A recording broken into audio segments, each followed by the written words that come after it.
श्री कृष्ण गोविंद हरे मुरारी, हे नाथ नारायण वासुदेवा। श्री कृष्ण गोविंद हरे मुरारी, हे नाथ नारायण वासुदेवा। श्री कृष्ण गोविंद हरे मुरारी, हे नाथ नारायण वासुदेवा। श्री कृष्ण गोविंद हरे मुरारी, हे नाथ नारायण वासुदेवा।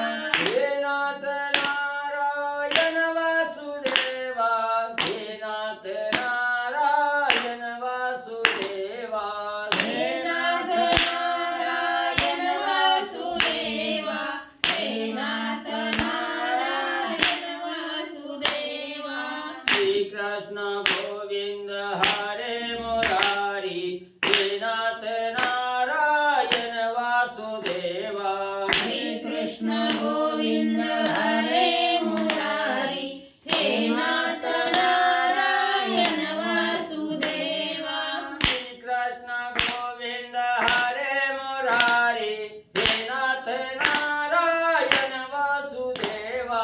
श्री कृष्ण गोविंद हरे मुरारी, हे नाथ नारायण वासुदेवा। हे नाथ नारायण वासुदेवा, हे नाथ नारायण वासुदेवा।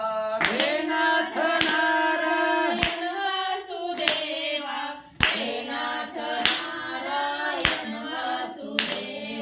श्री कृष्ण गोविंद हरे मुरारी, हे नाथ नारायण वासुदेवा।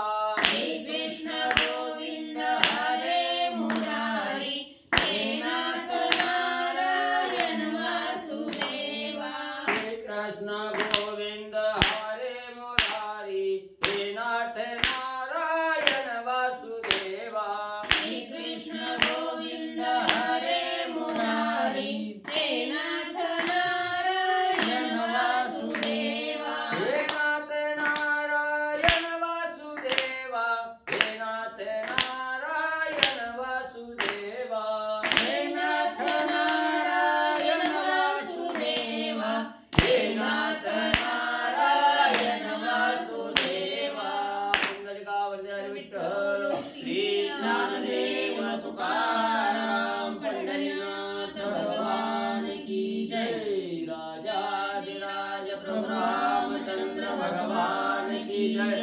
पवन सूत हनुमान की जय। श्री गुरुदेव दत्त वासुदेव हरी। दीडशे घ्यायचं ना. श्री गणेशाय महावक्रतुंड महाकाय सूर्यकोटि समप्रभा निर्विघ्नं कुरु मे देवं सर्वकार्येषु सर्वदा। गणनाथ रवि शुक्र बृहस्पति पंचैताने स्मरे नित्य वेदवाणी प्रवर्तते। गुरुर्ब्रह्मा गुरुर्विष्णु गुरुर्देवो महेश्वरः गुरुर्साक्षात् परब्रह्म तस्मै श्री गुरवे नमः। श्रोतावत्सतोच्यतो देवा श्रीरूपिणी वरा पांडुरंगाय नमः। पुंडलिकावल्य हरि विठ्ठल श्री ज्ञानदेव तुकाराम पंढरीनाथ भगवान की जय। राजाधिराज प्रभु रामचंद्र भगवान की जय। पवन सूत हनुमान की जय। श्री गुरुदेव दत्त वासुदेव हरी। श्री गणेशाय नमः। लोम शरुषी परम चतुर, बोलका जैसा अंगीकार पुत्र। ज्ञान वैकल्याचे चरित्र, धर्माप्रती कथिले। श्री गणेशाला वंदन करून प्रभू रामचंद्राचं स्मरण आणि सद्गुरूशी शरण जाऊन कथेचं अनुसंधान आहे. ग्रंथ आहे पांडव प्रताप आणि या पांडव प्रताप ग्रंथातील अध्याय क्रमांक आहे 28. आणि ही कथा घेण्याचं कारण म्हणजे आज असणारी वड सावित्रीची असणारी पौर्णिमा आहे त्या ठिकाणी.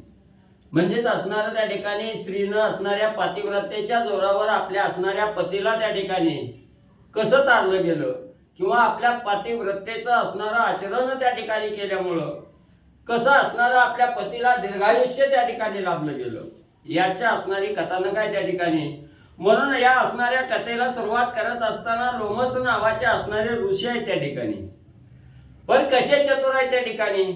अंगिरा ऋषीचा असणारा मुलगा आहे त्या ठिकाणी आणि 33 कोटी देवाचा असणारा त्या ठिकाणी म्हणजे गुरु आणि अंगिरा ऋषीचा मुलगा असणारा त्या ठिकाणी बृहस्पती आहे.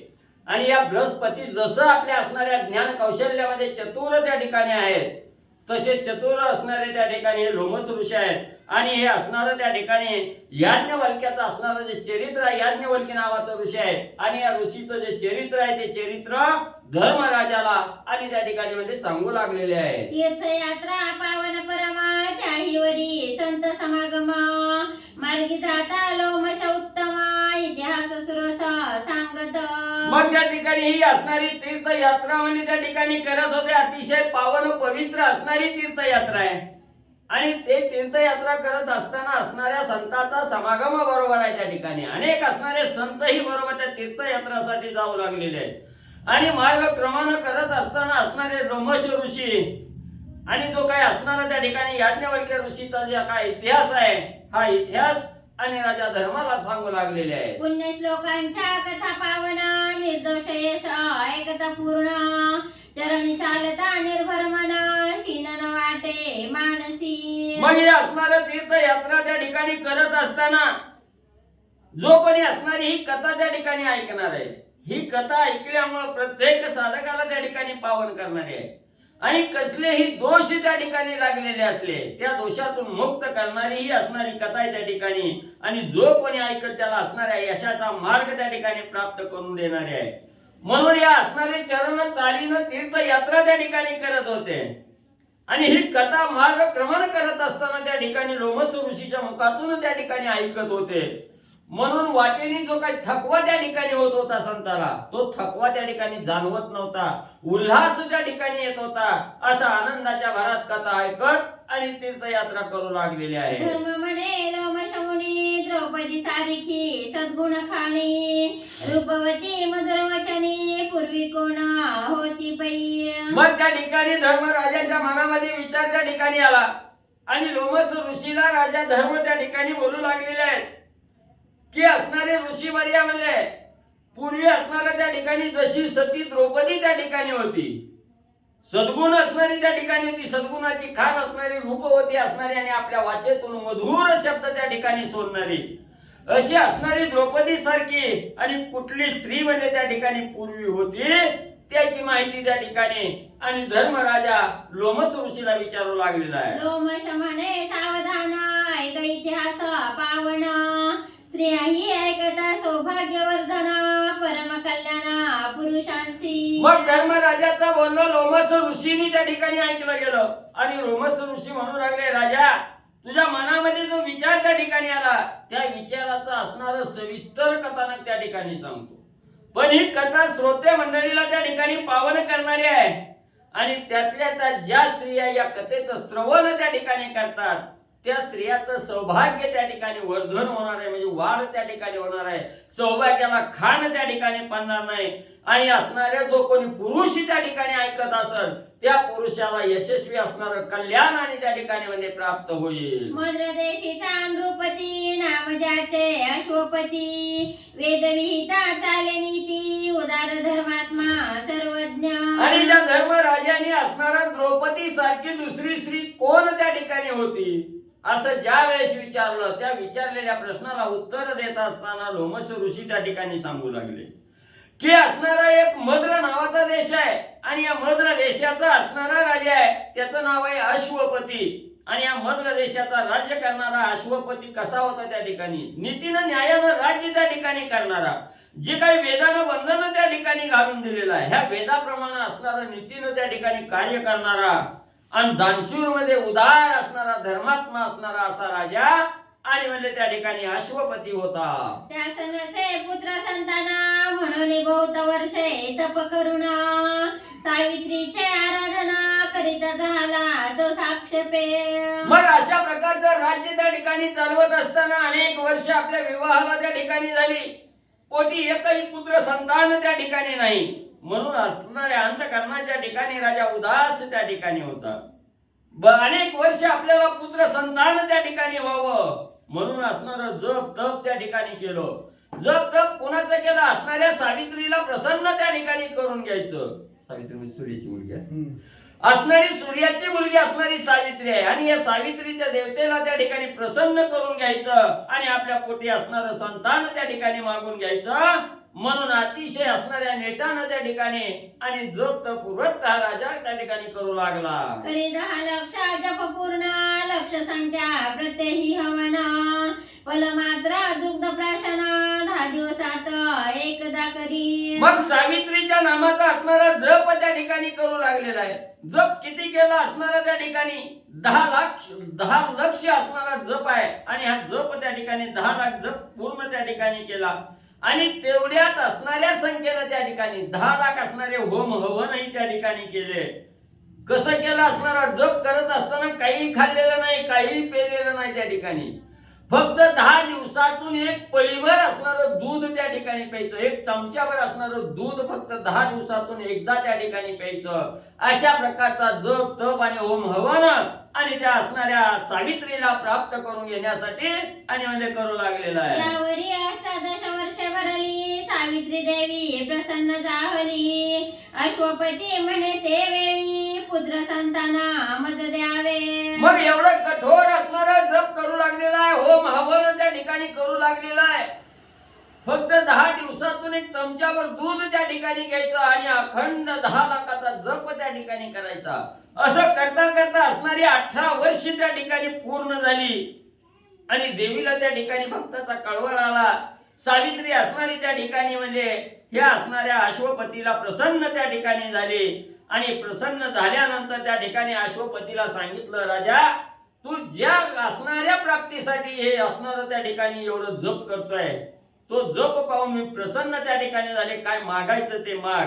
त्यावेळेस असणारं त्या ठिकाणी राजाने सांगितलं की असणारं सावित्री माता तुम्ही माझ्या पोटी असणारं पुत्र संतान नाही म्हणून मला असणाऱ्या पुत्राची प्राप्ती त्या ठिकाणी करून द्यावी.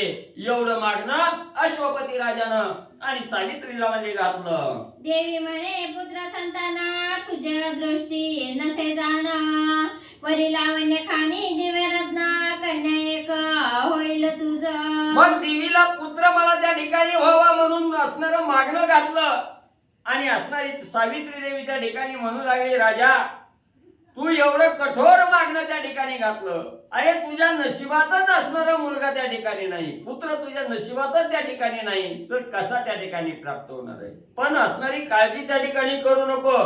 तुझ्या पोटी दिव्य अशी असणाऱ्या रत्नासारखी आणि एक मुलगी म्हणजे तुला त्या ठिकाणी आणि प्राप्त होईल. भूमंडळी विख्यात होईल त्रिभुवनी महिमा वाढेल पतिव्रता शिरोमणी सुशीला कीर्तीवर नीतीला पुराणी. आणि मुलगी काय असणारी सर्वसाधारण त्या ठिकाणी नाही, ही मुलगी जगविख्यात त्या ठिकाणी होईल. तिची असणारी कीर्ती तिचा असणारा महिमा या असणाऱ्या स्वर्ग मृत्यू आणि पाताळात त्या ठिकाणी वाखाणला जाईल. त्रिभुवनी तिची असणारी कीर्ती त्या ठिकाणी वाढल आणि पातिव्रत्येमध्ये असणारी अत्यंत श्रेष्ठ असणारी शिरोमणी असणारी त्या ठिकाणी आणि तुझी मुलगी त्या ठिकाणी होईल. त्या मुलीची असणारी कीर्ती सर्व पुराणामध्ये आणि वर्णन म्हणजे केलं जाईल. ऐसे बोलणार कनंदिनी गुप्त चाहली ते क्षणी हर्ष खेद दोन्ही पावणी रावाला स्वनगरात. मग अशी असणारी सत्य पतिव्रतेमध्ये शिरोमणी त्या ठिकाणी असणारी लावण्याची खाण त्या ठिकाणी असणारी अशा प्रकारची तुझी कीर्तिवान असणारी मुलगी तुला त्या ठिकाणी प्राप्त होईल असं राजाला आशीर्वाद त्या ठिकाणी दिला. आणि सूर्याची असणारी मुलगी त्या ठिकाणी असणारी म्हणजे सावित्री तिथंच राजाला वरदान देऊन गुप्त त्या ठिकाणी झाले. ते सावित्रीच्या मुखातून असणारं वचन राजाने त्या ठिकाणी ऐकलं गेलं आणि मनाला अतिशय आनंद झाला आणि दुसऱ्या बाजूने असणारा खेदही त्या ठिकाणी झालेला आहे. असणारा खेद कुठला झाला? मुलगा होणार नाही याचं दुःख त्या ठिकाणी झालं आणि मुलगी होणार आहे पण श्रेष्ठ शिरोमणी असणारी त्या ठिकाणी मुलगी प्राप्त होणार आहे याचा आनंद दोन्ही बाजू मनामध्ये त्या ठिकाणी साठवल्यानं आपल्या असणाऱ्या घराकडं महाराकडं राजा म्हणजे आला. 9 मासा भरत पूर्ण पट्टराणी गुणनिधान तिचे पोटी दिव्य रत्न कन्या सगुण जाहली. मग अशा प्रकारे असणारा हा म्हणजे राज्य चालवत असताना काही दिवसानंतर असणाऱ्या पत्नीला त्या ठिकाणी 9 महिने 9 दिवस पूर्ण त्या ठिकाणी झाले आणि 9 महिने पूर्ण झाल्यानंतर त्याची जी असणारी पत्नी आहे पट्टराणी आहे ही प्रसूत त्या ठिकाणी झाली. प्रसूत झाल्याबरोबर तिच्या पोटी दिव्य असं असणारं रत्नरूपी असणारी मुलगी आणि जन्माला त्या ठिकाणी म्हणजे आली. ते साक्षात सूर्यपुत्री नाम ठेविले सावित्री उमानव रमा निर्जरेंद्र नारी उपमेसरी त्यांचीच. मग त्या ठिकाणी एवढी सुंदर मुलगी त्या ठिकाणी जन्माला आली. मग ती असणारी त्या ठिकाणी सावित्रीच्या कृपेनं जन्माला त्या ठिकाणी आली. सावित्रीच्या आशीर्वादानं त्या ठिकाणी जन्माला आली. म्हणून त्या राजानं त्या मुलीचं नाव असणारं त्या ठिकाणी सूर्याची मुलगी असणारी त्या ठिकाणी जी सावित्री होती तिचंच नाव या असणाऱ्या मुलीला त्या ठिकाणी ठेवलं. आणि मुलगी असणारी एवढी सुंदर त्या ठिकाणी होते. महादेवाची असणारी पार्वती आहे भगवा असणाऱ्या म्हणजे त्या ठिकाणी भगवंताची असणारी त्या ठिकाणी रमा आहे. यांच्या श्रेष्ठ त्या ठिकाणी आणि ही मुलगी दिसू लागली. तिचे स्वरूप तेजपुंज देखून नाचे शपरी ध्वज की लावण्यामृताची साजा निमग्न गाप भरून चालली. मग तिचं असणारं स्वरूप एवढं म्हणजे त्या ठिकाणी होतं. त्या स्वरूपाला बघितल्या बरोबर शपरीध्वज असणारा जो कामदेव आहे हा कामदेव त्या ठिकाणी उत्तेजित होईल आणि त्या मुलीकडे बघून कामदेव त्या ठिकाणी नाचू लागल. एवढं लावण्य रूपी असणारी अमृताची ही असणारी त्या ठिकाणी मुलगी दिसायला एवढी सुंदर त्या ठिकाणी होती. मदनाचा पुतळा असणारी त्या ठिकाणी मुलगी आणि दिसू लागलेली आहे. बहुत वर्णिल्या आणि तमिनी मयज सुलोचना नैषधराणी परी अश्वपतीची नंदिनी सावित्री श्रेष्ठ सर्वात. मग असणाऱ्या ज्या म्हणजे असणाऱ्या आजपर्यंत ग्रंथामध्ये किंवा पुराणामध्ये ज्या स्त्रीचं वर्णन त्या ठिकाणी पावित्र्य असणाऱ्या पातिव्रत्यामध्ये त्या ठिकाणी गणलं गेलं. मैया नावाची स्त्री आहे, सुलोचना नावाची असणारी स्त्री होती त्या ठिकाणी आणि नैषध्य देशाची जी राणी आहे तीही असणाऱ्या पातिव्रत्यामध्ये श्रेष्ठ गणना त्या ठिकाणी केली होती. त्यांच्याच बरोबरीला ह्या अश्वपतीची असणारी मुलगी त्या ठिकाणी सावित्री होती. ही सगळ्यापेक्षा श्रेष्ठ त्या ठिकाणी आणि म्हणले होती. मृगशावाक्षी सुहास्य वदनी विद्रुमागरी द्विज हिरेखाणी पीक स्वारी ताटक कन्नी मित्र मृगांगा समान. मग तिचं असणाऱ्या त्या ठिकाणी डोळं जर बघितलं गेलं तर असणाऱ्या हरणाच्या असणाऱ्या डोळ्याप्रमाणे आणि अतिशय सुहास्य वदन त्या ठिकाणी होतं. कसलीही असणाऱ्या चेहऱ्यावर उदासी त्या ठिकाणी नव्हती आणि असणारं दात जणू काय असणाऱ्या हिऱ्याची खानच असणारं त्या ठिकाणी दिसतायत. असे असणारे द्विज दात त्या ठिकाणी दिसत होते आणि असणारं त्या ठिकाणी असणाऱ्या कानाच्या पाकळ्या त्या ठिकाणी बघितल्या गेल्या तर असणाऱ्या पिवळसर असणारं त्या ठिकाणी आणि कानाच्या पाकळ्याही त्या ठिकाणी दिसत होत्या. जणू की काय असणारा त्या ठिकाणी मोर जसा असणारा म्हणजे त्या ठिकाणी तोऱ्यात चालतो तशी असणारी चाल करणारी ही असणारी आणि म्हणजे त्या ठिकाणी सावित्री दिसू लागली. हरी मध्या सगमणी अंग सुवास नमाय सदनी सरल घ्राणी मुक्ता सुपाणी भुजंग वेणी कोमलांगी. मग एवढंच नाही, हंसाप्रमाणे गमन करणारी अतिशय हळवार त्या ठिकाणी गमन करणारी आणि अंगाचं त्या ठिकाणी सुवास जर म्हटलं तर अंगाचा सुवास अखंड त्या ठिकाणी म्हणजे राहत होता. एवढा सुवास त्या ठिकाणी होता. सोबत असणारं त्या ठिकाणी कोणी असलं तर त्या सुवासामध्ये असणारं मंत्रमुग्ध त्या ठिकाणी होऊन जात होतं. असणारं नाक अतिशय सरळ आणि तेजस्वी असणारं नाक त्या ठिकाणी दिसत होतं आणि जसा काय असणारा भुजंग नावाचा असणारा सर्प त्या ठिकाणी असावा त्या सर्पासारखी असणाऱ्या केसाची वेणी आणि पाठीवर रोळू लागलेली आहे. चातुर्य सरोवर मराळी परम सुकुमार शृंगारवल्ली दिवसेंदिवस थोर झाली ते वेलाळी गुणालया. मग असणाऱ्या ह्या चातुर्य रूपाच्या असणाऱ्या सरोवरामध्ये आणि ही मत्स्य रूपी असणारी त्या ठिकाणी सुंदरी त्या ठिकाणी दिसू लागलेली आहे. सावित्री दिसू लागलेली आहे त्या ठिकाणी. अतिशय शरीर सुकुमार आहे त्या ठिकाणी. जसे असणारी त्या ठिकाणी वेलीला पालवी त्या ठिकाणी फुटावी, पालवी फुटलेली वेल जशी त्या ठिकाणी दिसावी, नाजूक कोमल त्या ठिकाणी दिसावी तशी असणारी ही आणि सावित्री त्या ठिकाणी दिसू लागली. दिवसेंदिवस वयमान त्या ठिकाणी वाढू लागलं. अतिशय गुणवान गुणगंभीर असणारी सावित्री आणि म्हणजे क्रमण करत असताना कन्या उतरता परमा वृद्धिंगता होता ऐश्वर्य ध्रुमा सावित्री ऐसे ललामा रावला भोला परम तपे. मग त्या मुलीचं असणारं आगमन या राजाच्या असणाऱ्या पोटी त्या ठिकाणी झालं आणि मुलीचा जन्म झाला. तसं या राजाची धन संपत्ती त्या ठिकाणी वाढू लागली. सावित्री सारखं धन त्या ठिकाणी घरात प्राप्त झालं. कशाची कमतरता त्या ठिकाणी येईना गेले. आपल्या तपश्चर्याच्या जोरावर एवढी असणारी सुंदर सत्य पतिव्रतेमध्ये शिरोमणी असणारी मुलगी आणि राजाला मध्ये तपाच्या जोरावर मिळाली. ती योग्य वरण दिसे क्षिती मागतन रूप म्हणे कन्ये प्रती तू पुरुष रत्न शोधून निश्चिती वरवरी मानेल तो. मग अशा प्रकारे असणारं आयुष्य वर्धन होत असताना त्या ठिकाणी कालक्रमण करत असताना मुलगी असणारी लग्नायोग्य त्या ठिकाणी झाली. आणि ज्या वेळेस मुलगी उपवर त्या ठिकाणी होते, लग्नायोग्य त्या ठिकाणी होते, बापाला चिंता लग्नाची त्या ठिकाणी पडते. मग असणारा अनेक शोध या असणाऱ्या त्या ठिकाणी म्हणजे राजाने घेतला गेला. पण कुठं काही असणाऱ्या मुलीच्या योग्य त्या ठिकाणी नवरा म्हणून त्या ठिकाणी मुलगा मिळाला गेला. म्हणून आपल्या असणाऱ्या मुलीला त्या ठिकाणी बोलवलं आणि मुलीला असणारा राजा एके दिवशी बोलू लागला, माझ्या तर दृष्टीला तुझ्या योग्य असणारा वर त्या ठिकाणी मिळत नाही, तर तूच तुला योग्य असा वर आणि तूच म्हणजे त्या ठिकाणी शोध असं असणाऱ्या राजानं आणि मुलीला म्हणजे सांगितलं. सवेद भार घेऊन कैना बैसली दिव्य आणि 56 देश स्वनयनी पाहतसे राजबाळा. मग राजानं असणाऱ्या सावित्रीला सांगितलं, तुझ्या योग्यतेचा असणारा पुरुष रूपी रत्न तुला जो आवडेल तो त्या ठिकाणी म्हणजे शोधून आण. म्हणून असं सांगितलं. राजाची आज्ञा झाली. असणाऱ्या म्हणजे त्या ठिकाणी सावित्रीनं आपला असणारा दळभार सेना बरोबर त्या ठिकाणी घेतले आणि पुरुष रूपी रत्न आपल्याला असणारा पती करण्यासाठी जो कोणी असणारा योग्य दिसल ते हुडकण्यासाठी आणि जाऊ लागली. तो द्युमेत्सेन राजेश्वर सत्यवान त्याचा कुमार तो ईश्वराचा अंश साचार तिने वर नेमिला. मग अशा प्रकारे असणारा मुलाचा शोध त्या ठिकाणी घेऊ लागली आणि फिरत फिरत एका असणाऱ्या म्हणजे त्या ठिकाणी जंगलामध्ये वनामध्ये फिरत असताना त्या ठिकाणी एका राज्याचा राज्य करणारा दुमत्स नावाचा असणारा राजा त्या ठिकाणी होता. त्याच्या पोटी एक असणारा मुलगा होता. त्याचं नाव असणारं सत्यवान होतं आणि तो सत्यवान म्हणजे असणाऱ्या भगवंताचा असणारा अंश त्याच्या असणाऱ्या म्हणजे देहामध्ये त्या ठिकाणी होता.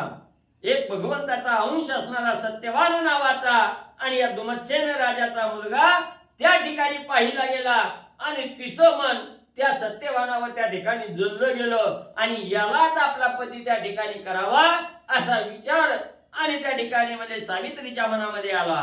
ग्रामासानी परतन सांगे बापास वर्तमान राव संतोषाला ऐकून तो नारद मुनी पातला. मग लगेच असणारा त्या ठिकाणी मुलाचा शोध लागला. तिच्या मनाला जो योग्य वाटला तो वर त्या ठिकाणी सापडला आणि शोध झाल्याबरोबर आपल्या असणाऱ्या घराकडे गावाकडे त्या ठिकाणी आले. राजवाड्यामध्ये गेली. पतीच्या असणाऱ्या वडिलाच्या जवळ त्या ठिकाणी गेली. वडिलाला सांगितलं की असणारे पिताश्री वनामध्ये फिरत होते. असणाऱ्या मुलाचा शोध त्या ठिकाणी घेत असताना दुमत्सेन नावाचा राजा आहे, त्याचा असणारा मुलगा त्या ठिकाणी आणि सत्यवान आहे आणि तो सत्यवान मला त्या ठिकाणी पसंतीला पडला. ही इतंभूत माहिती आपल्या असणाऱ्या वडिलाला त्या ठिकाणी सांगितली. वडिलाला अतिशय आनंद त्या ठिकाणी झाला. मुलीच्या तोंडून मुलाची असणारी बातमी त्या ठिकाणी ऐकत असताना अचानक असणाऱ्या ब्रह्मपुत्र असणाऱ्या ब्रह्मदेवाचा मानस मुलगा त्या ठिकाणी असणारा नारद मुनी आणि नारायण नारायण करीत तिथं आले. रायबाई सौनी उत्तमासनी मुक्ताभिषेक केला ते क्षणी पूजा संभार समर्पुणी सांगे वर्तमान कन्येचे. मग लगेच असणारे नारद मुनीचे चरण आपल्या असणाऱ्या राजवाड्याला त्या ठिकाणी लागले. राजाला आनंद त्या ठिकाणी झाला. आसन त्या ठिकाणी बसायला नारद मुनीला त्या ठिकाणी दिलं. षोडशोपचारी असणारी पूजन त्या नारद मुनीचं त्या ठिकाणी गेलं आणि नारद मुनी राजाला काय कथा त्या ठिकाणी सांगू लागले. मग नारद बोले वचन सत्यवान पिता द्युमत्सेन त्याचे नयन गेले जाना दयाधीरण राज्य घेतले. मग त्या ठिकाणी असणाऱ्या नारद मुनींनी लगेच तिथं कळ लावायला चालू केली आणि असणारं त्या ठिकाणी म्हणजे राजाला सांगू. राजाच काय नाव? नाही नाही ते अश्वपती राजाला नारद मुनी त्या ठिकाणी सांगू लागले की राजा तुझ्या असणाऱ्या पतीनं ज्या मुलाची निवड केली तो मुलगा असणारा सत्यवान आहे. आणि हा असणारा सत्यवान कसा आहे म्हणजे त्या ठिकाणी दुमत्सेन नावाचा राजा आहे. आणि त्या दुमत्सेन राजाचा असणारा मुलगा सत्यवान आहे. त्याचा असणार नयन गेलं का डोळं म्हणजे त्या ठिकाणी गेलं. तो अंध आहे त्या ठिकाणी. आणि त्या असणारा जो दुमत्सन नावाचा राजा आहे याचं सगळं राज्य म्हणजे आणि असणाऱ्या शत्रूनं म्हणजे हिरावून त्या ठिकाणी घेतलेला आहे. हा राजा अनाथ त्या ठिकाणी आणि म्हणजे झालेला आहे. दारिद्र्य दुःखे व्यापुनी भार्या पुत्र संग घेऊनी दिवसेना हिंदवनी आपदा नयनी पाहावेना. मग म्हणजे त्याचा असणारा शत्रूनं राज्य त्या ठिकाणी घेतलं. तो अनाथ त्या ठिकाणी झाला आणि राज्यातून हाकलून दिल्यामुळं आपला असणारा हा आंधळा जो असणारा सत्यवान आहे तो सत्यवान बरोबर घेतलेला आहे. बायको आपली बरोबर त्या ठिकाणी घेतलेला आहे आणि अनाथ होऊन असणाऱ्या अरण्यामध्ये त्या ठिकाणी फिरू लागलेला आहे. अतिशय दुःख त्या ठिकाणी होऊ लागलेलं आहे आणि असणारं वनामध्ये त्या ठिकाणी मिळेल ते अन्न खात आणि फिरू लागलेला आहे. कंदमुळे सेवून वृक्षातळी करीती शयन पिता म्हणे तुझ्यावर पाहून लावणे गंगा हे द्यावी. मग म्हणजे त्याच्या जवळ काय आहे नारद मुनी सांगू लागलेले आहे. अरे बाबा तुझ्या मुलीनं जो वर त्या ठिकाणी नेमला तो कसा एकतर असणारा आंधळा आहे त्या ठिकाणी आणि दुसरी घर धन संपत्तीचा विचार त्या ठिकाणी करायचा म्हटलं. सगळं राज्य त्या ठिकाणी शत्रूने हिरावून घेतलेलं आहे. खायला काय अन्न पाणी त्या ठिकाणी जवळ नाही. कंदमुळं असणाऱ्या वनामध्ये जी मिळतील ती खायचं आणि आपला असणारा उदरनिर्वाह करत बायको आणि लेकरं घेऊन हा दुमत्सेन राजा वनामध्ये त्या ठिकाणी राहतोय. एवढा हाल अपेष्टा असणारा दुःख दरिद्र्यामध्ये पचत असलेला हा सत्यवान आहे त्या ठिकाणी आणि असा वर म्हणजे तुझ्या असणाऱ्या मुलीनं त्या ठिकाणी पसंत केलाय. मग नारद मुनीचं बोलणं असणाऱ्या त्या ठिकाणी म्हणजे हे राजानं ऐकलं गेलं आणि राजाच्या मनामध्ये विचार आला. आता याचा विचार त्या ठिकाणी सोडून द्यावा. आंधळा काय कामाचा आहे म्हणजे बायकोचा आपल्या असणाऱ्या मुलीचा कसा म्हणजे त्या ठिकाणी सांभाळ करणार आहे. आणि राजानं असणाऱ्या दुमत्सेन राजानं त्या ठिकाणी सांभाळ केला म्हणावं तर तो बी असणाऱ्या दरिद्रीमध्ये गांजून त्या ठिकाणी गेलेला आहे. मग मुलीचा हाल त्या ठिकाणी होईल म्हणून त्याचा विचार सोडावा आणि दुसरा असणारा सुंदर वर त्या ठिकाणी पाहुणीचं लग्न लावून द्यावं असा विचार आणि त्या राजानं म्हणजे केला. एरी म्हणे प्राण जाओ निर्धार म्हणे वरीला तो न सांडी भ्रतार प्रत्यक्ष गळत व्यभिचार पतिव्रता धर्म पुढे. मग असणाऱ्या राजानं असणाऱ्या सावित्रीला बोलायला सुरुवात केली. सावित्री हे नारद मुनी जे सांगतायत याच्यावर विश्वास ठेव आणि तुझं असणारं दुसऱ्या मुलाबरोबर लग्न लावून त्या ठिकाणी देतो असं म्हटल्याबरोबर असणाऱ्या त्या ठिकाणी म्हणले ही सावित्री बोलू लागली. असणाऱ्या पिताश्री म्हणजे त्या ठिकाणी माझा असणारा ह्या देहातील प्राण निघून जावं अथवा राहो पण माझं मन हे दृढ आणि त्या सत्यवानावर त्या ठिकाणी झालेलं आहे. मी सत्यवानाशिवाय दुसरा असणारा पती म्हणून त्या ठिकाणी स्वीकार करणार नाही. आणि जर मी असणारा त्या सत्यवानाला सोडून जर दुसऱ्या असणाऱ्या पुरुषाबरोबर विवाह त्या ठिकाणी केला तर माझ्याकडून असणारा त्या ठिकाणी म्हणले व्यभिचार घडल. जो मनी वरलेला आहे तोच साक्षात त्या ठिकाणी वरणार आहे. म्हणून दुसऱ्या पुरुषाचा विचार त्या ठिकाणी केला आणि दुसऱ्या बरोबर लग्न त्या ठिकाणी केलं तर माझ्या हातून असणारा व्यभिचार त्या ठिकाणी घडणार आहे आणि पातिव्रतेच्या धर्माला डाग त्या ठिकाणी लागल असं असणारी त्या ठिकाणी सावित्री आणि आपल्या वडिलाला सांगू लागली. सत्यवाना वाचून वडील समवय लहान पिता बंधुकी नंदना पुरुष मात्र सर्व माते. आपल्या वडिलाला त्या ठिकाणी ठामपणे सावित्री सांगू लागली. जो सर्व प्रथम डोळ्यानं पाहिला गेला आणि ज्याच्या विषयी मनामध्ये विचार त्या ठिकाणी पती असा करायचा म्हणून जो विचार त्या ठिकाणी केला आणि त्याच्याशिवाय इतर पुरुषाकडे त्या ठिकाणी पाहिलं गेलं तर म्हणजे त्या ठिकाणी सगळे पुरुष म्हणजे सत्यवान सोडून जे असणारे पुरुष ज्येष्ठ पुरुष दिसतील ते माझ्या वडिला समान त्या ठिकाणी असतील. माझ्या समवयाचे जे पुरुष त्या ठिकाणी दिसतील ते माझे भाऊबंद त्या ठिकाणी असतील आणि जे काही असणारे लहान त्या ठिकाणी पुरुष दिसतील ते माझ्या मुलाप्रमाणे त्या ठिकाणी दिसतील. याच्याशिवाय सत्यवानाशिवाय आणि सगळे मला बंधू तुल्य वडील प्रमाण त्या ठिकाणी आणि म्हणले असावे. शुद्ध कृष्ण पक्ष निश्चित तैसे दारिद्र्य ऐश्वर्य येत जात भाग्यांभ्र काली वितळत पोपरी निश्चय ध्रुव न ढळे पै. मग त्या ठिकाणी मुलीनं ठाम सावित्रीनं सांगायला सुरुवात केली. जसं असणाऱ्या त्या ठिकाणी कृष्ण पक्षामध्ये असणारा त्या ठिकाणी जसा अंधार म्हणजे त्या ठिकाणी पडावा किंवा असणारा म्हणजे त्या ठिकाणी जसा सूर्याला ग्रहण त्या ठिकाणी लागावं आणि सूर्याला ग्रहण लागल्यानंतर ग्रहण जसं सुटतं जसा सूर्य त्या ठिकाणी स्वच्छ दिसतो तसं हे दारिद्र्य असणारं दुःख आहे. हे दुःख येतं बी आणि जातं बी त्या ठिकाणी. त्याला काय म्हणजे एवढं जास्त म्हणजे त्या ठिकाणी महत्व देण्याचं नाही. दुःख हे येतच आणि त्या दुःखातून असणारं त्या ठिकाणी आपल्याला ज्ञान मिळतं. म्हणून हे संकट येत असतात जात असतात त्या ठिकाणी. पण जसा असणारा आकाशामध्ये ध्रुव तारा जसा आढळ त्या ठिकाणी आहे तो कशालाही असणारा डळमळत त्या ठिकाणी नाही किंवा कशालाही त्या ठिकाणी घाबरत नाही. तसं हे असणारा सत्यवान कसा आहे दरिद्रीमध्ये जरी पचत असला तरी काही काळाने ही दरिद्री त्या ठिकाणी नाहीशी होईल किंवा नाही बी झाली तर त्याला आलेल्या असणाऱ्या परिस्थितीला तोंड देण्याचं सामर्थ्य माझ्या अंगी त्या ठिकाणी आहे. म्हणून सत्यवानाशिवाय इतर सगळे म्हणजे मला असणारं वडील तुल्य आणि बंधू तुल्य त्या ठिकाणी आहेत. नारद म्हणे तुझा नेम सत्य परितेथे आहे अनर्थ एक संवत्सर भरता मृत्य सत्यवाना असे हो. पुन्हा नारदाने असणाऱ्या सावित्रीला सांगायला सुरुवात केली. तुझा निश्चय पक्का आहे म्हणजे त्या ठिकाणी खरं आहे म्हणजे तुझ्या मनात जो विचार आहे तो मलाही त्या ठिकाणी कळतोय. बरं तू एवढा असणारा त्या ठिकाणी म्हणजे दुःखाला दरिद्र्याला त्या ठिकाणी सोडलं गेलं आणि एवढा मनोभावी असणारा सत्यवानाचा स्वीकार तो त्या ठिकाणी केला तरी मी म्हणजे त्याचं आयुष्यमान जास्त त्या ठिकाणी नाही. 1 वर्ष त्या ठिकाणी म्हणजे तुझ्या असणाऱ्या लग्नाला त्या ठिकाणी झालं की सत्यवानाला आणि नक्की म्हणजे मृत्यू त्या ठिकाणी येणार आहे. मृत्यू हा अटळ आहे त्या ठिकाणी.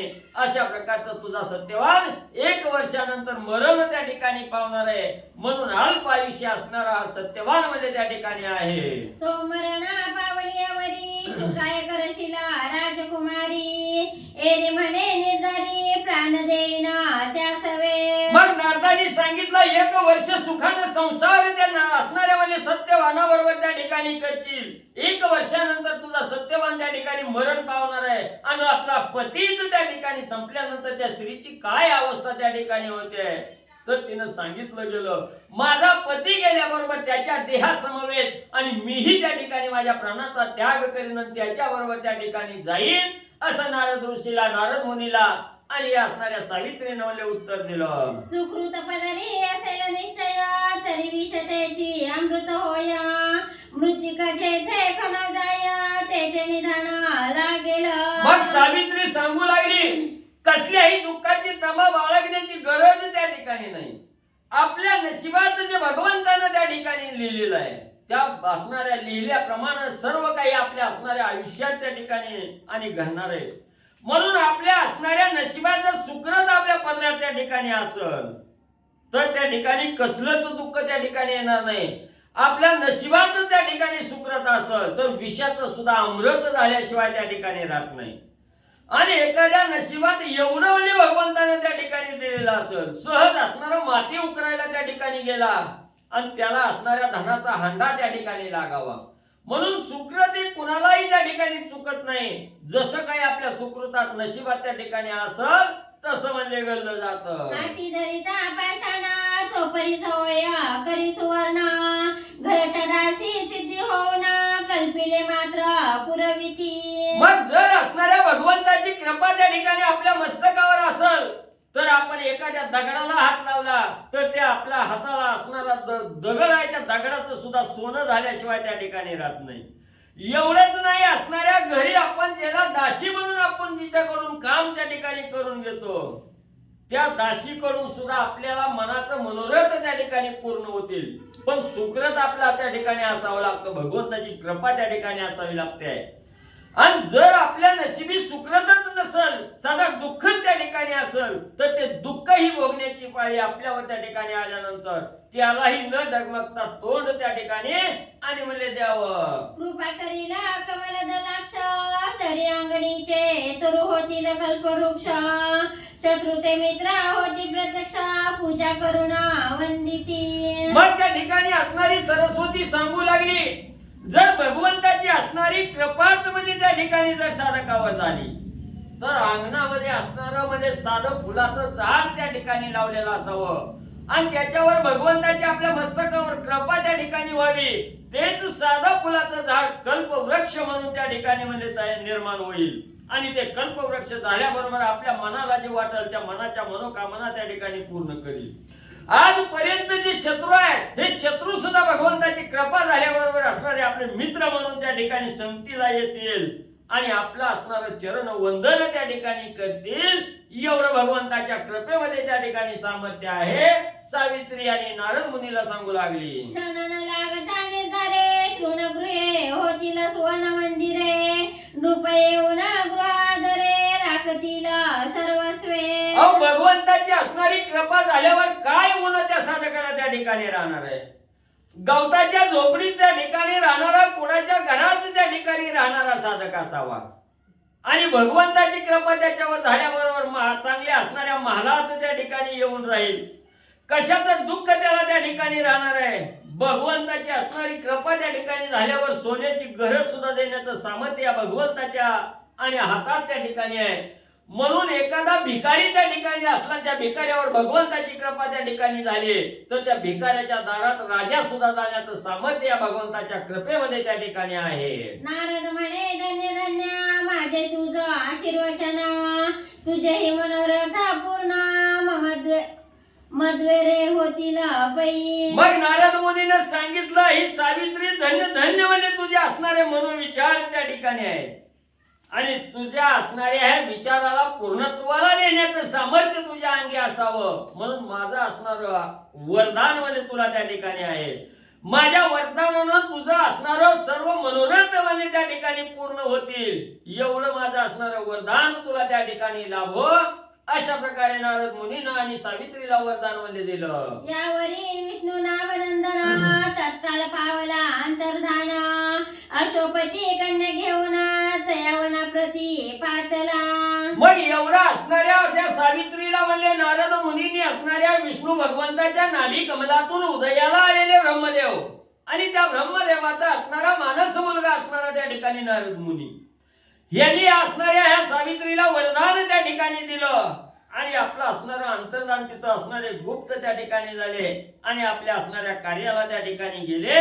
इकडं असणाऱ्या जो सावित्रीचा वडील त्या ठिकाणी अश्वपती नावाचा राजा होता, त्यानं आपल्या असणाऱ्या मुलीला घेतलं आणि वनाच्या दिशेने निघू लागले. त्याच्या पदा देखून डोळा अशोपती सद्गत झाला द्युम्सेना म्हणे या अंधाला मावळला भाग्य सूर्या.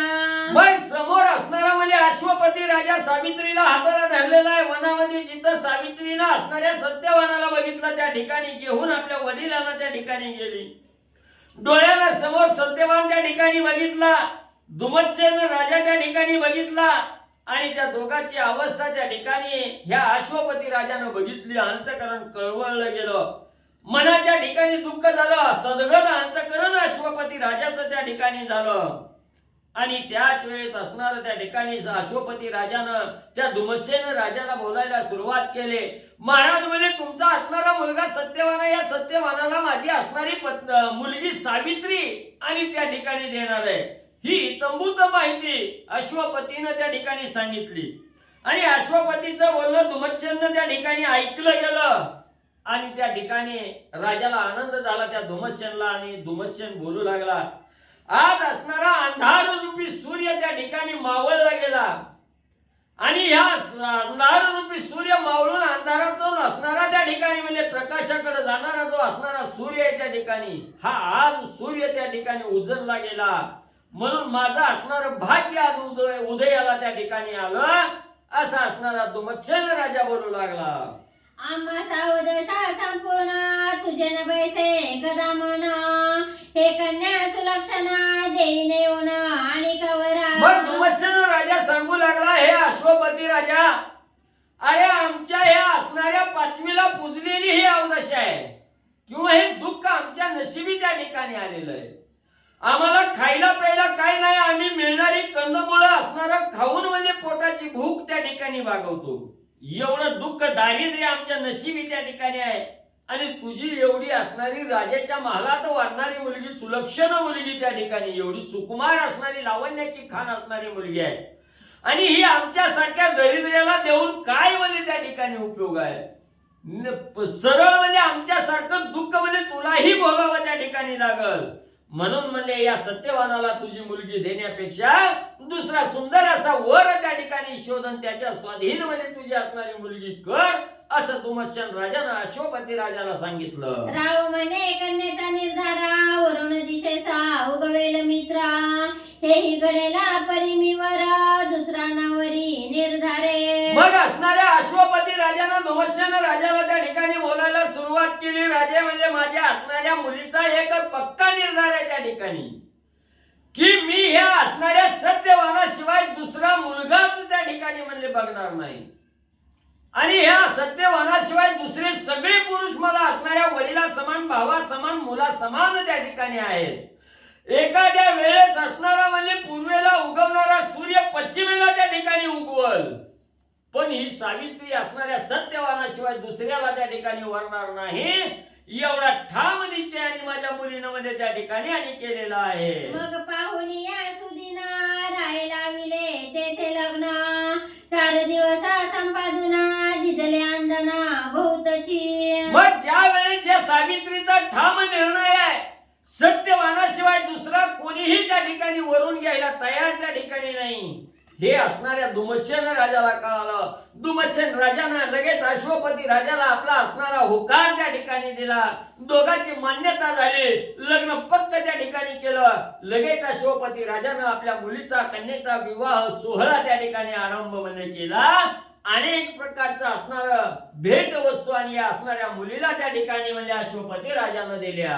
कन्या ठेवून त्यापाशी अश्वपती गेला सोनगरासी, सावित्री व्रतार सेवेसी, दिवसनीची सादर. मग लग्न सोहळा त्या ठिकाणी उरकला गेला. सावित्रीला सत्यवानाच्या स्वाधीन त्या ठिकाणी केलं. आणि या वनामध्ये जिथं असणारा दुमत्सन राजा, त्याची पत्नी आणि असणारा सत्यवान राहत होते, तिथं ही सावित्रीला त्या ठिकाणी अश्वपती राजानं सोडलं. राजा आपल्या असणाऱ्या महालाकडे त्या ठिकाणी आला आणि या असणाऱ्या अरण्यामध्ये सत्यवानाच्या सेवेमध्ये, आपल्या पतीच्या सेवेमध्ये आणि सावित्री निमग्न म्हणजे झाली. सासू सासरा व्रतारा यांचे सेवेसी परम तत्पर, हेच तप खडतर आचर तेव्हा सावित्री. मग एवढ्या घोर वनामध्ये असणाऱ्या गवताच्या झोपडीमध्ये त्या ठिकाणी राहायचं.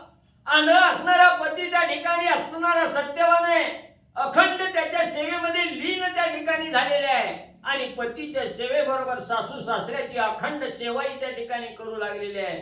पाय चोपायचं नाही, असणारं कसलंही दुःख आपल्या सासू सासऱ्याला त्या ठिकाणी होऊ द्यायचं नाही.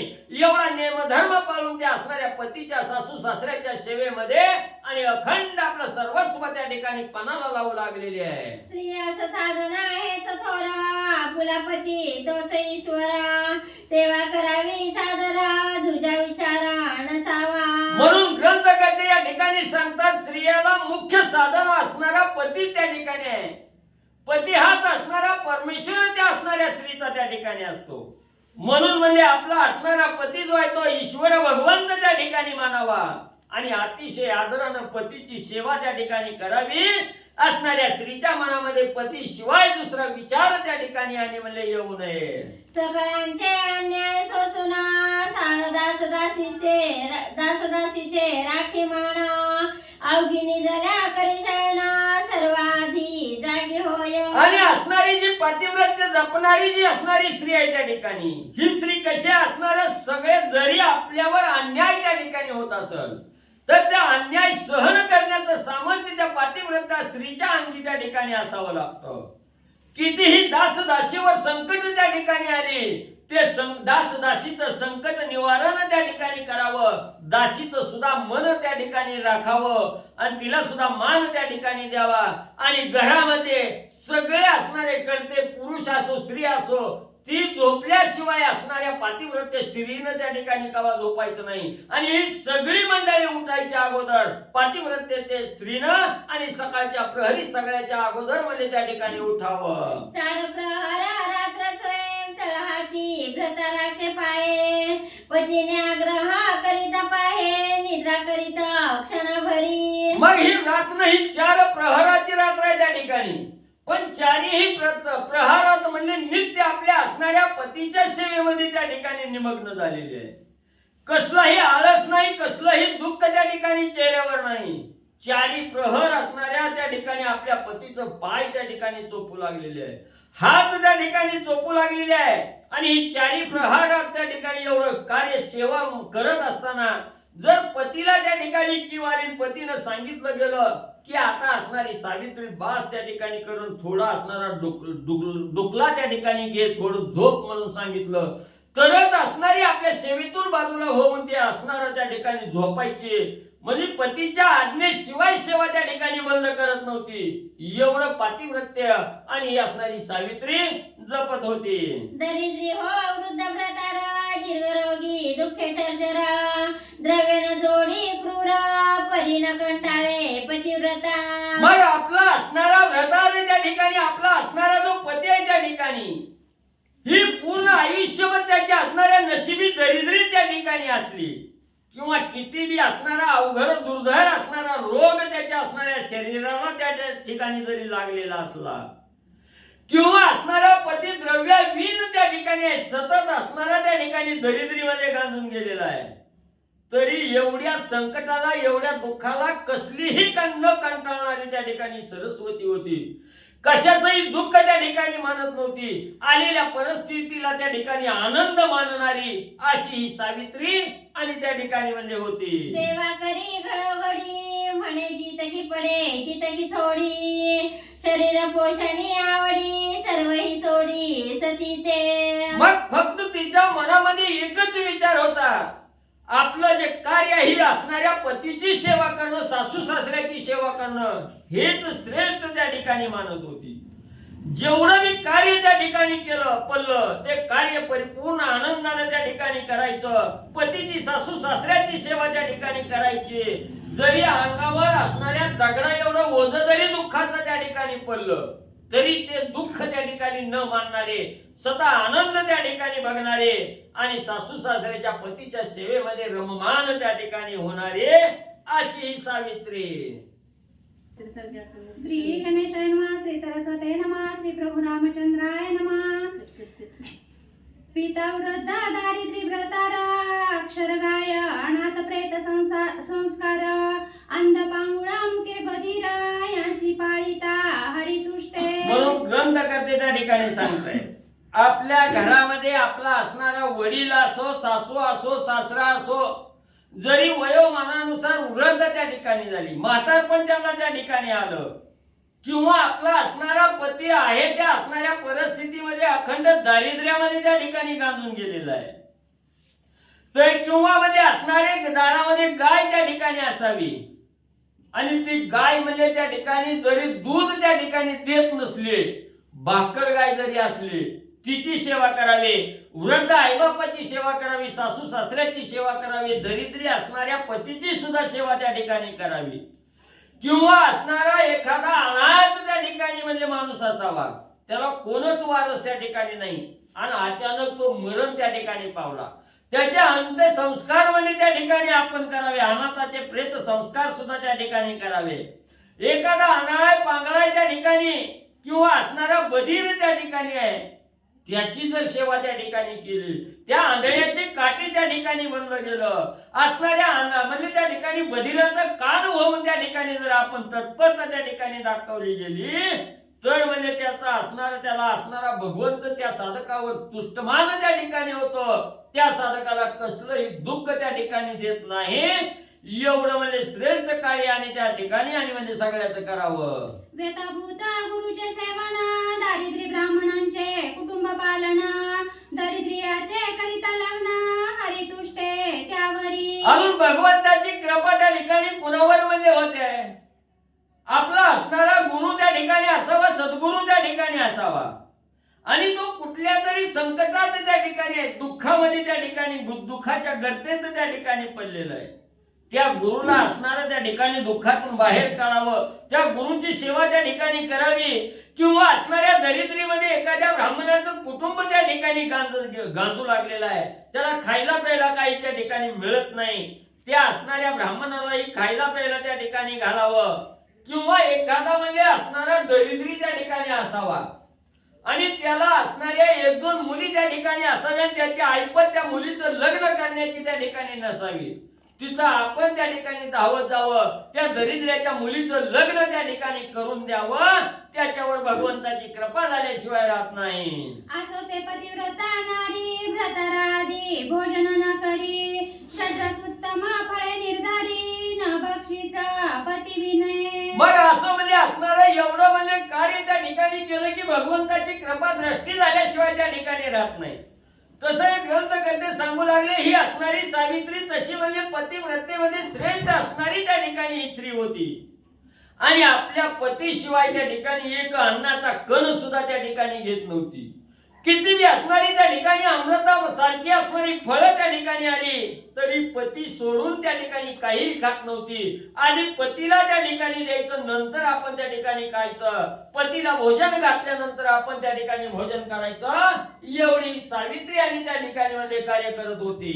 रामाची जाता व्रतारा न सेवी उत्तमा वस्त्रालंकार दर्पण न पाहे अवरात्र चिंता मानसी पतीची.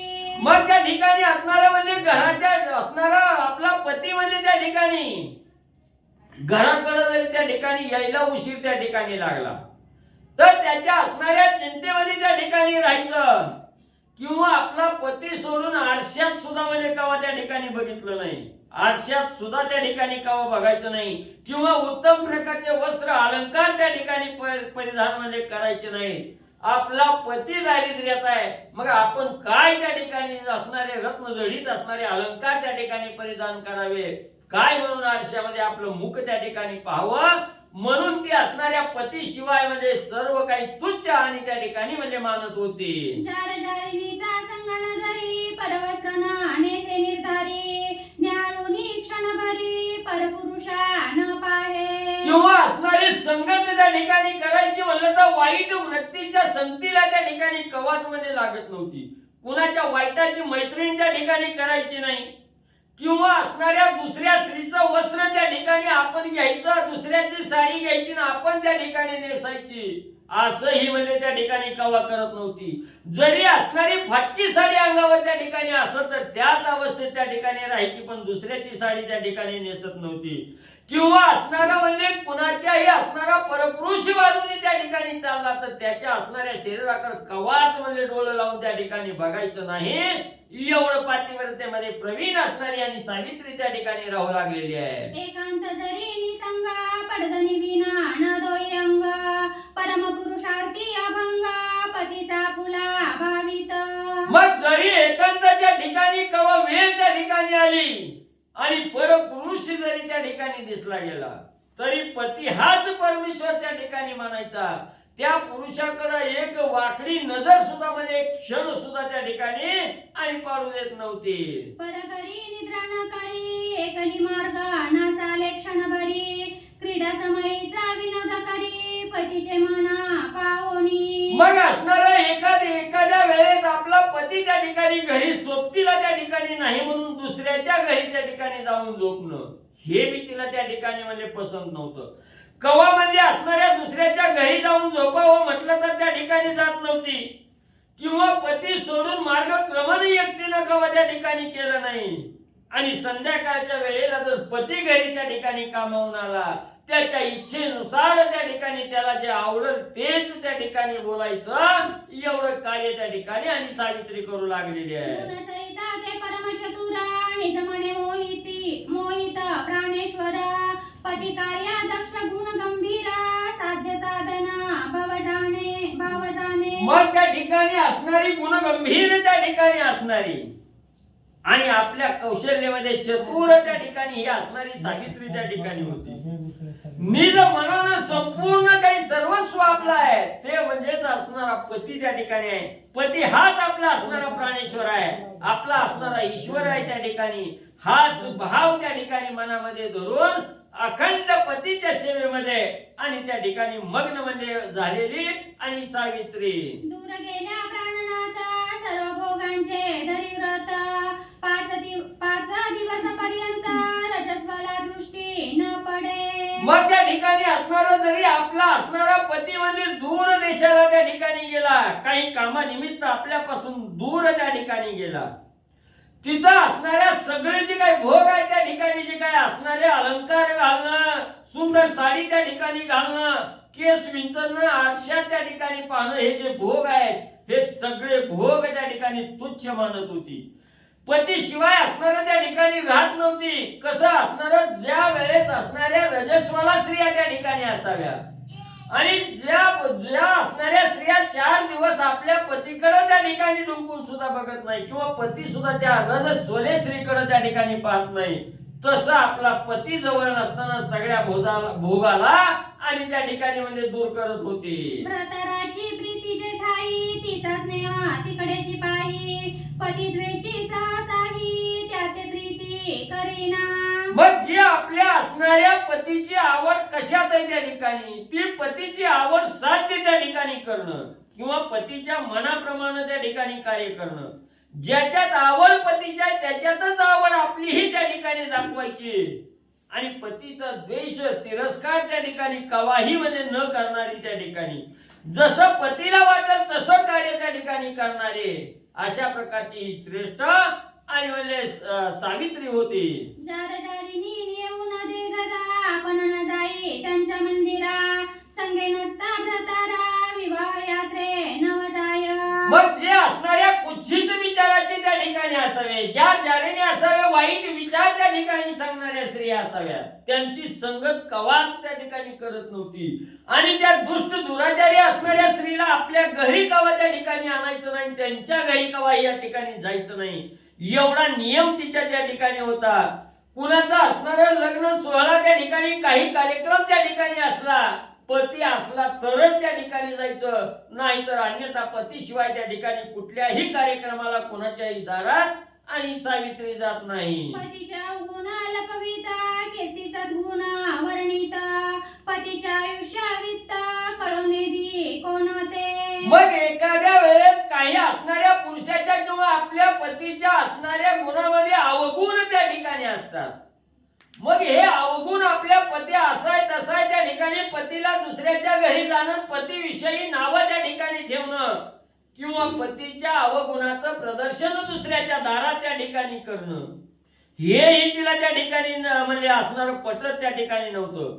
पतीचा किंचितही असणारा द्वेष त्या ठिकाणी करत नव्हती आणि असणाऱ्या पतीकडं असणारा जरी पैसा त्या ठिकाणी नसला किंवा पतीकडून कशाची कमतरता त्या ठिकाणी वाचली तरी ती कमतरता दुसऱ्या जवळ जाऊन आणि कवाही म्हणजे त्या ठिकाणी बोलत नव्हती. भ्रताराचा प्रिय निर्धारी, त्या त्या गोष्टीचा साक्षेप करी, अंतर्बाह्य अहोरात्री तिरस्कार नसे तिथे. मग आपल्या असणाऱ्या पतीला काय त्या ठिकाणी आवडतं किंवा पतीची इच्छा काय आहे त्या ठिकाणी, ही पतीची इच्छा पूर्ण करण्यामध्ये आपलं सर्वस्वपणाला त्या ठिकाणी लावत होती किंवा पतीच्या मनाचा असणारी जी इच्छा आहे ती इच्छा पूर्ण कवाच त्या ठिकाणी राहू नये म्हणून रात्रंदिवस कष्ट त्या ठिकाणी करायचं आणि आपल्या पतीचा तिरस्कार कसलाच म्हणजे त्या ठिकाणी करत नव्हती. पतीच्या मनातीला सर्व जाणे, स्वामीवर रुसू नये कधी नेणे,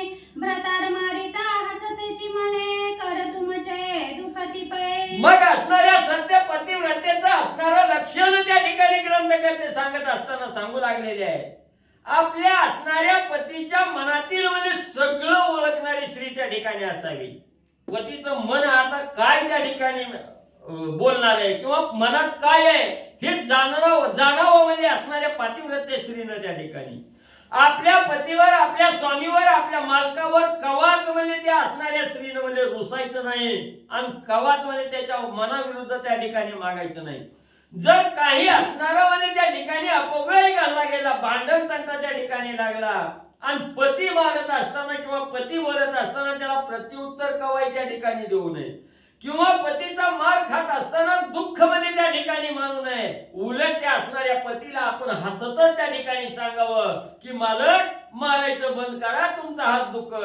न घेता व्रताराची आज्ञा कोण एक व्रत नेम करीना, आचार्य ती आयुष्य वर्धना पतीचे वावया निर्धारे. मग असणाऱ्या पतीच्या आज्ञेशिवाय कुठलंच कार्य त्या ठिकाणी करत नव्हती. पतीची आज्ञा झाली तरच कार्य त्या ठिकाणी करायचं, नेम धर्म त्या ठिकाणी करायचा. पतीच्या आज्ञेशिवाय कुठलंही व्रत नेम त्या ठिकाणी करत नव्हती. आपल्या पतीचं आयुष्य वर्धन, आयुष्य कसं त्या ठिकाणी वाढल याच्यासाठीच असणारा प्रयत्न आणि सरस्वती त्या ठिकाणी करत होती, जेणेकरून आपल्या पतीचं असणारं त्या ठिकाणी म्हणजे आयुष्य वर्धमान त्या ठिकाणी व्हावं. याच्यासाठी सर्वस्व आणि पणाला ही असणारी सावित्री आणि लावू लागलेली आहे. व्रतार दूरा गेली अजाना त्यास प्रियते न बक्षी आपण, नाना वस्त्र भोग भूषण सतीसना गमे कदाही. मग असणारा पती दूर काही कारणाने त्या ठिकाणी गेलेला असावा आणि आपल्या जवळ पती त्या ठिकाणी नाही आणि आपल्याला आपल्या आवडीची वस्तू त्या ठिकाणी आणावी वाटली किंवा खावी त्या ठिकाणी वाटली, तर ती वस्तू असणारा पती दूर जरी गेला तरी आपल्या मनाला जी वस्तू आवडली ती वस्तू सेवन त्या ठिकाणी करत नव्हती. पती शिवाय काहीही त्या ठिकाणी खात नव्हती किंवा असणारं त्या ठिकाणी काही वस्त्र म्हणजे सुंदर असं वस्त्र त्या ठिकाणी परिधान करायचं आणि आपल्याला कार्यक्रमाला त्या ठिकाणी जायचं, पण पती घरामध्ये त्या ठिकाणी नाही. तर पती नसल्यामुळं सगळ्यावर पाणी त्या ठिकाणी सोडत होती. आपल्या इच्छा आकांक्षा त्या ठिकाणी म्हणजे पती शिवाय त्या ठिकाणी कशाचाही विचार त्या ठिकाणी करत नव्हती. म्हणून म्हणजे कसलं वस्त्र त्या ठिकाणी, वस्त्राचा भोग घेणं, खाण्याचा भोग त्या ठिकाणी घेणं, अलंकार घालणं ही तिला पती शिवाय सगळं तुच्छ म्हणजे त्या ठिकाणी वाटत होतं. धनधान्य वस्त्र अलंकार व्रतारास नवचे अनुमात्र, आसून नाही मनने निर्धार प्राणांताही घडेना. मग त्या ठिकाणी घरामध्ये असणारं धन धान्य वस्त्र अलंकार त्या ठिकाणी जरी कमतरता त्या ठिकाणी वाचली तरी पतीला कवा त्या ठिकाणी दोष देत नव्हती किंवा त्या वस्त्र अलंकाराचा असणारा जो उपभोग त्या ठिकाणी घ्यायचा तो भ्रताराशिवाय पती शिवाय त्या ठिकाणी घेत नव्हती. आणि कवा असणारं घरात त्या ठिकाणी असलं कोण मागायला आलं तर असताना नाही कवा त्या ठिकाणी म्हटले नाही आणि नसलं तरी नाही म्हणून त्या ठिकाणी कवा कोणाला आपलं घराचं त्या ठिकाणी सांगत नव्हती किंवा असणाऱ्या पतीचा असणारा अवगुण त्या ठिकाणी आणि दुसऱ्या जवळ म्हणजे कवाचं वर्णन करत नव्हते. अशी असणारी सावित्री. काही एक संकट व्यथा कदन गाली प्राणनाथा, पती आनंद रूप असता आपण सुख मानित असे. आणि एखादं असणारं दुःख म्हणजे आपल्याला जरी त्या ठिकाणी झालं किंवा एखादं संकट आपल्यावर त्या ठिकाणी आलं तर ते आपल्याला जे वाटतंय ते दुःख वाटतंय किंवा जे संकट आलंय ते संकट पतीला कवाही त्या ठिकाणी सांगत नव्हती. आपलं संकट सांगितलं, आपलं दुःख त्या ठिकाणी सांगितलं तर आपल्या पतीचं अंतःकरण त्या ठिकाणी दुखावल, पतीला असणारा चिंता त्या ठिकाणी वाटल, म्हणून आपलं संकट दुःख व्यथा त्या ठिकाणी सांगत नव्हते. आणि असणारा सर्व काही जरी दुःख त्या ठिकाणी असलं त्या दुःखामध्ये सुद्धा असणाऱ्या पतीकडे पाहून आनंद त्या ठिकाणी मानत होते. पती आनंदी तरच आपण त्या ठिकाणी आनंदी असा भाव आणि सत्य असणाऱ्या सावित्रीच्या मनामध्ये होता. व्रतारा होया व्यथा भारी अन्न न घे उपवास करी, नाना वस्तू निर्धारी मन त्यावरी नसे तिचे. मग असणारा पती त्या ठिकाणी आजारपण त्या ठिकाणी आलं, आजारी पडला किंवा असणाऱ्या दुःखात संकटात त्या ठिकाणी आपला पती पडलेला आहे. मग पती असणाऱ्या दुःखात किंवा संकटात त्या ठिकाणी असताना कसल्याही अन्नाचा कण ही सावित्री त्या ठिकाणी घेत नव्हती. जोपर्यंत आपला पती दुःखात आहे तोपर्यंत उपवास त्या ठिकाणी करायचा. नाना प्रकारच्या वस्तूचा असणारा जरी निर्धार त्या ठिकाणी वाटला किंवा जरी वस्तू त्या ठिकाणी आवडल्या आणि आपला पती त्या ठिकाणी दुःखात आहे त्याच आवडलेल्या वस्तूचा सुद्धा त्याग त्या ठिकाणी करत होते. आणि पतीच्या असणाऱ्या दुःखामध्ये आनंद कसा त्या ठिकाणी मिळेल याचंच असणारं स्वप्न बघत राहणारी सत्य पतिव्रता असणारी आणि सावित्री होते. व्रताराचे स्वरूप लिहून दूर गेली पाये विलोकून, अन्न न घे तीर्थाविना पादुका पूजन हृदय करी. पती त्या ठिकाणी बाहेर म्हणजे असणार फिरायला त्या ठिकाणी गेला किंवा कामानिमित्त त्या ठिकाणी बाहेर गेला, अखंड डोळ्यासमोर आपल्या असणाऱ्या पतीचं स्वरूप त्या ठिकाणी पाहायचं आणि असणारा दूर देशाला त्या ठिकाणी गेला, फक्त आपल्या असणाऱ्या पतीच्या स्वरूपाचं असणारं चिंतन त्या ठिकाणी करायचं. पती नाही म्हणून तीर्थयात्रेला सुद्धा कवा त्या ठिकाणी जायचं नाही किंवा पती नाही म्हणून तीर्थयात्रेच्या ठिकाणी जायचं ना असणारं त्या ठिकाणी सुंदर प्रकारचं अन्न भोजन म्हणून त्या ठिकाणी घ्यायचं, हेही त्या ठिकाणी करत नव्हते. जोपर्यंत आपला पती आपल्या जवळ त्या ठिकाणी येत नाही तोपर्यंत त्या असणाऱ्या पतीच्या जे असणाऱ्या पादुका आहेत त्या ठिकाणी त्या पादुका जवळ घेऊन त्याचं पूजन मनोभावे आणि अखंडपणे सरस्वती करत होते. ऐशी उत्तम गुणखानी पतीचा वेद लावी म्हणी, जागृती सुषुप्ती स्वप्नी नवची काही दयाते. मग अशी ही असणारी गुणगंभीर असणारी लावण्याची खान असणारी सावित्री त्या ठिकाणी होती. अखंड असणाऱ्या त्या ठिकाणी फक्त पतीचाच वेद मनाला त्या ठिकाणी लागलेला, पतीशिवाय दुसरं काहीही त्या ठिकाणी नाही. पतीचं असणारं त्या ठिकाणी म्हणजे आनंद असू द्या, असणारं दुःख त्या ठिकाणी असू द्या, सगळं म्हणजे त्या ठिकाणी जाणणारी आणि पतीला येत किंचितही दुःख त्या ठिकाणी न देणारी, झोपेत असताना जागेपणी असताना स्वप्न अवस्थेमध्ये त्या ठिकाणी असताना सुद्धा अखंड फक्त पतीचं स्मरण त्या ठिकाणी करत होती, पतीचं चिंतन त्या ठिकाणी करण्यामध्ये आणि लीन मध्ये झालेली होती. जाईल तरी जाओ प्राण परिपतीचे न बोले न्यून, जन्मजन्मी हाच हो म्हणून सर्व देवा नमस्कारी. जरी असणाऱ्या त्या ठिकाणी पतीनं असणाऱ्या आपल्याला वेदना त्या ठिकाणी दिल्या, दुःख त्या ठिकाणी जरी पतीनं त्या ठिकाणी दिलं तरी ते अवगुण झाकून त्या ठिकाणी नेणारे आणि पतीचं अवगुण दुसऱ्या जवळ न त्या ठिकाणी बोलणारी, ह्या पतीचा असणारा संसार त्या ठिकाणी करत असताना असणारा देह जरी जाण्याची वेळ त्या ठिकाणी आली तरी पतीचं मन त्या ठिकाणी मोडायचं नाही, असणारा हा प्राण त्या ठिकाणी निघून जावं, पण पतीचं कसलंही अवगुण त्या ठिकाणी कवाच म्हणजे दुसऱ्या सोबत त्या ठिकाणी शेअर केलं नाही किंवा कोणाला त्या ठिकाणी सांगितलं नाही.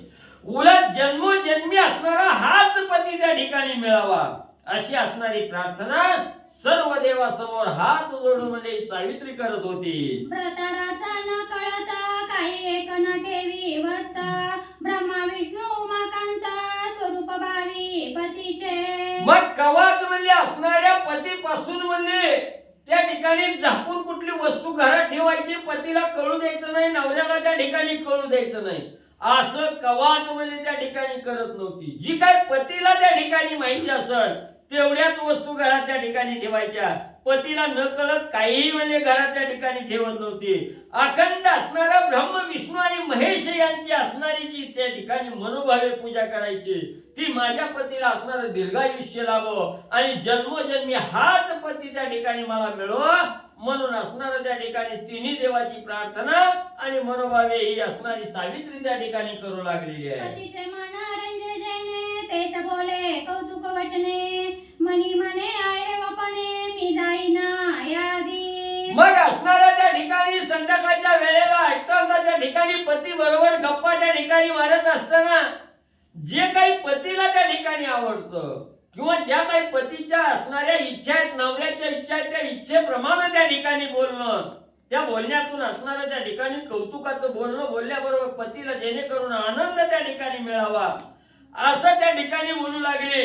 आणि बोलता बोलता असणारी सावित्री आपल्या पतीला त्या ठिकाणी बोलली गेली की असणारे पतिवर्या, तुमच्या आधी मी त्या ठिकाणी मरणार आहे, मला आहे मरण आणि त्या ठिकाणी म्हणले येईल असं असणारी सावित्री आणि सत्यवानाला बोलू लागली. पूर्वतपाच्या राशी पूर्ण तरी ऐशी पावे सुलक्षण, तीसही लोकी मान परत्रिधन्य मनविता. म्हणून आपल्या सत्यवानाला सावित्री त्या ठिकाणी सांगू लागली, जर आपल्या असणारं संचित पूर्वकर्म त्या ठिकाणी असलं, पूर्वीचं असणारं तप जर म्हणले आपलं संचित त्या ठिकाणी असल तर म्हणजे पतीच्या अगोदर असणाऱ्या पत्नीला त्या ठिकाणी मरण येतं आणि पतीच्या आधी सुवासिनपणानं जर पत्नी त्या ठिकाणी मिली तर असणाऱ्या इही लोक सोडून परलोकाच्या ठिकाणी गेल्यानंतर परत्र गेल्यानंतर ती असणारी स्त्रीला धन्य धन्य म्हणजे त्या ठिकाणी म्हणतात आणि तीच स्त्री म्हणजे असणारी धन्य धन्य पवित्र त्या ठिकाणी होते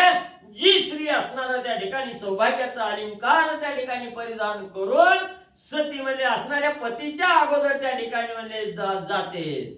स्वर्गीच्या सर्व पतिव्रता तिच्या सामोऱ्या आहे ती तत्वता ओवाळून आरत्या दिव्य पुष्पवृष्टी करीती. आणि जी स्त्री सौभाग्याचं असणारं वाण घेऊन पतीच्या आधी म्हणजे त्या ठिकाणी सुवासिन स्त्री म्हणजे त्या ठिकाणी जाते. ती स्त्री म्हणजे मरण पावल्याबरोबर स्वर्गाच्या ठिकाणी म्हणजे ज्या आजपर्यंत असणाऱ्या ज्या पतिव्रता स्त्रिया त्या ठिकाणी गेलेल्या आहेत त्या असणाऱ्या पंचारती घेऊन त्या असणाऱ्या स्त्रीच्या समोर त्या ठिकाणी ओवाळणी करायला येतात. आणि स्वर्गाच्या ठिकाणी पतीच्या अगोदर सुवासिन स्त्री त्या ठिकाणी गेली की तिच्यावर असणाऱ्या फुलाचा वर्षाव आणि सर्व काही स्वर्गाच्या ठिकाणी असणाऱ्या पतिव्रता स्त्रिया आहेत त्या फुलाचा वर्षाव म्हणजे करतात.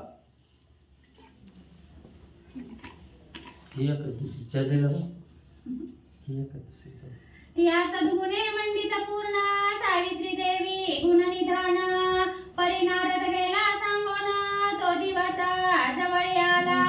मग अशा प्रकारे अखंड आपला असणारा सर्वस्व पतीच्या चरणावर लिहिणे त्या ठिकाणी गेलो. पतीच्या आज्ञे बाहेर त्या ठिकाणी नाही. आणि एवढी सद्गुण सरिता त्या ठिकाणी असणारी ही सावित्री आणि आपल्या गुणाच्या जोरावर आपल्या असणाऱ्या पातिव्रतेच्या जोरावर ह्या असणाऱ्या सत्यवानाबरोबर संसार त्या ठिकाणी करत आहे. 1 वर्षाचा काळ क्रमानं त्या ठिकाणी संपत आला आणि नारद ऋषीनं सांगितलेलं होतं सत्यवान तुझा 1 वर्षानंतर त्या ठिकाणी राहणार नाही, त्याला मरण त्या ठिकाणी येणार आहे. तो दिवस आणि त्या ठिकाणी जवळ येऊ लागला. याची आठवण सावित्रीला झाली. मरणाचे दिवस आचारी उरले ते कळले सुंदरी 3 दिवस निर्धारी सावित्री करी उपोषण. सावित्रीनं आयुष्याची गणना त्या ठिकाणी केली. नारदाचं बोलणं त्या ठिकाणी आठवलं. 4 दिवस बाकी त्या ठिकाणी नारद मुनीनं सांगितलेल्या कार्याला 4 दिवसाची वेळ फक्त राहिलेली आहे. 1 वर्ष झालं की सत्यवान मरणार आहे, याला 4 दिवस कमी आहेत. तिनं जाणलं गेलं 4 दिवसानं आपला पती त्या ठिकाणी मरणार आहे म्हणून असणाऱ्या त्या ठिकाणी आणि ब्रह्मदेव असणाऱ्या म्हणजे त्या ठिकाणी देवाच्या तपश्चर्या करण्यासाठी असणारं उपोषण म्हणजे त्या ठिकाणी केलं. न घे फलमूल जीवन अंधश्वर बोले वचन मने माये कधीसी उपोषण का निर्वाण मांडिले. मग हिनं सगळं म्हणजे खायचं प्यायचं त्या ठिकाणी सोडलं. आपल्या पतीचं आयुष्य वर्धन त्या ठिकाणी व्हावं म्हणून उपोषण त्या ठिकाणी धरलं. काय खायना गेली प्यायना गेली. आंधळे असणारे त्या ठिकाणी सासू सासरे होते. त्यांनी विचारलं गेलं हे मुली हे पुरी तू उपास म्हणजे एवढं संकट का म्हणजे त्या ठिकाणी आणायला लागली, का उपोषण करून म्हणजे असणाऱ्या शरीराला तकलीफ त्या ठिकाणी द्यायला लागली, कशासाठी एवढा म्हणजे उपोषणाचा पण तू मानला गेला. पतीचा मृत्यू दिवस आला जवळी कोणानं सांगे वेल्लाळी तो सत्यवान सकाळी वनाप्रती चालिला. मग सासू सासऱ्यांनी विचारलं एवढं कठोर परिश्रम तू उपोषणाचं का त्या ठिकाणी करायला लागली. कसं सांगणार आहे. आपल्या पतीचा मरण काळ जवळ त्या ठिकाणी आलेला आहे. 4 दिवसानं पतीला मरण त्या ठिकाणी येणार आहे म्हणून ही कुणालाच त्या ठिकाणी सांगितलं नाही. आणि असणारा त्या ठिकाणी 4था दिवस उजळला गेला. आपला असणारा पती सत्यवान आणि अरण्यामध्ये जाण्यासाठी निघाला. सावित्री देवी वारिता परित्यास जवळी आला मृत्यू फरशी घेऊन निघता फळे मुळे आणावया. मग असणारा सत्यवान वनामध्ये दररोजच्या प्रमाणे असणाऱ्या त्या ठिकाणी फळं मुळं आणण्यासाठी फिरण्यासाठी हातामध्ये असणारी कुऱ्हाड घेतली, फळं त्या ठिकाणी घेतली, वनामध्ये जाऊ लागला. सावित्री सांगू लागली पतिराया मला सोडून तुम्ही वनामध्ये त्या ठिकाणी जाऊ नका. आपल्या पत्नीचं त्या ठिकाणी ऐकलं नाही तसाच असणारा हत्यार घेऊन वनामध्ये आणि कंदमुळं आणण्यासाठी म्हणजे जाऊ लागला. चला